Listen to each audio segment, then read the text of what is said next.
চলো আজকে তোমাদের সাথে আমি ডিমের কাটলেট করা শেয়ার করছি। তার জন্য উপকরণ লাগবে বিস্কুট গুঁড়ো, আর আমি এর মধ্যে 2টো ডিম ফাটিয়ে নেব। আমি 2টো ডিমেরই করব।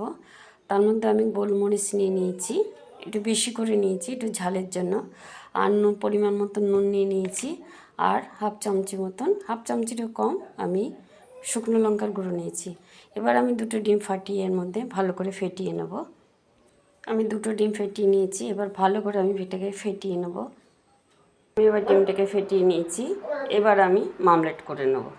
কড়াই বসিয়ে দিয়েছি, কড়াইয়ের মধ্যে এবার আমি তেল দিয়ে দেবো, অল্প করেই তেল দেবো। আমি 2টো ডিম একসাথে মামলেট করে নেব। এটা এইভাবে করে নিয়ে এসেছি, দেখো আমি যেহেতু কাটলেট করব আমি জন্য এরকম পিস করে নিয়ে এসেছি।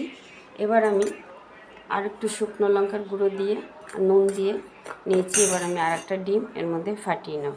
এবার আমি এই একটা করে ডিম, একটা করে টুকরো আমি এইভাবে চুবিয়ে নেব ডিমের মধ্যে, নিয়ে আমি বিস্কুটের গুঁড়োতে ভালো করে এভাবে কোট করে নেব।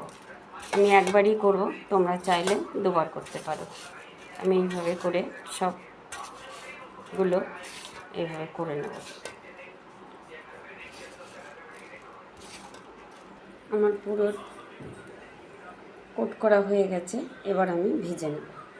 এবার আমি কড়াইতে তেল বসিয়ে দিয়েছি, সাদা তেল বসিয়ে দিয়েছি। এবার আমি ডিমের কাটলেটগুলো ছেড়ে দেবো। তোমরা এরকম করে খেয়ে দেখো, আশা করি খুব ভালো লাগবে। আমি ভেজে নেব।